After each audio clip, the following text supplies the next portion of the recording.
Hello, this is a short video to show how you install my RISC OS Build Environment. The build environment works on any modern operating system with Docker. Linux, macOS and Windows should work. For Windows, you'll need to install the Windows subsystem for Linux, WSL2, in order to use it effectively. On Linux, you should be able to install the Linux Docker environment using your package manager. On Windows and macOS, Docker provide a package, Docker Desktop, which you should install. Briefly, the build environment provides a way of building and testing RISC OS components using more modern systems and tooling. The system is intended to be used at the command line, working seamlessly with the rest of your system. But let's get it installed. Here I'm in an empty directory which I will use for these videos. To install the environment, we need to obtain the Docker image and trigger the installation process.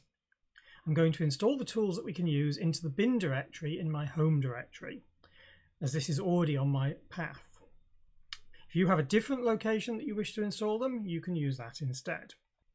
The instructions for installation can be found on Docker Hub. So we will go there, hub.docker.com/r/jerf. The repository we're looking for is jerf RISC OS Build here. And this contains a brief description of how the system works, and then some instructions for installation. There are two different types of builds. There are the latest builds, which is the regular build, and there's the latest 64-bit build.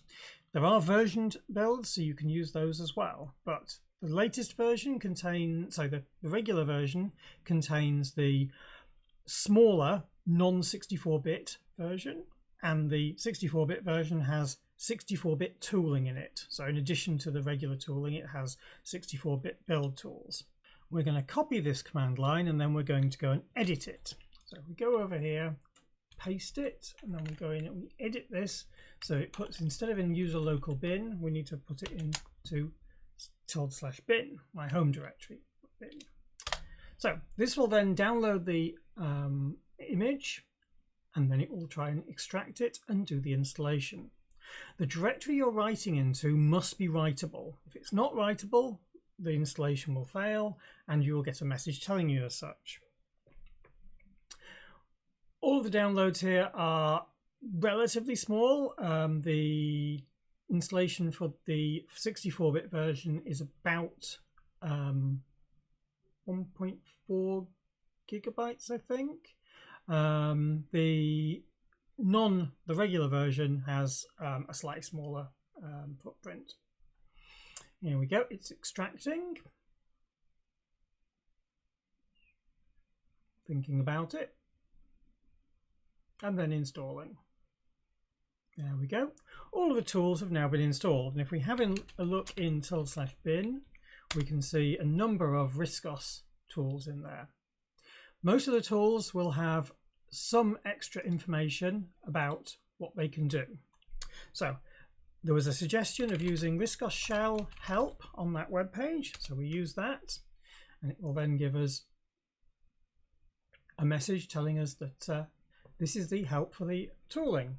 This is a long document which includes lots of information about how you install it, how you invoke it, the tooling contents, and where everything can be found. Most important parts for you are probably going to be what tools are included. As you can see, there's a large chunk of the Norcroft tool chain, a number of analogs to the RISC OS command set, a number of file manipulation tools, some Unix tools, some development tools, source management, CI tools, some tools for managing the RISC OS source tree here. Additionally, we've got some documentation tools and testing tools. There are some miscellaneous tools, which I will talk about in another video. And then there are also some specialized ones for running tools, which we don't currently have. The Pyromaniac is not currently built into this image. However, all the 64-bit tools are available. If you need more information, there is further information further down here on how the system works, but you can also use RISC OS help to get more information on a variety of topics. It's a good idea to start with how to start, because that is an introduction to part of the system. RISC OS help, how to start. and this will give you some introduction to making your first project. Thank you very much for watching. I will deal with more of the functionality in later videos. Thank you.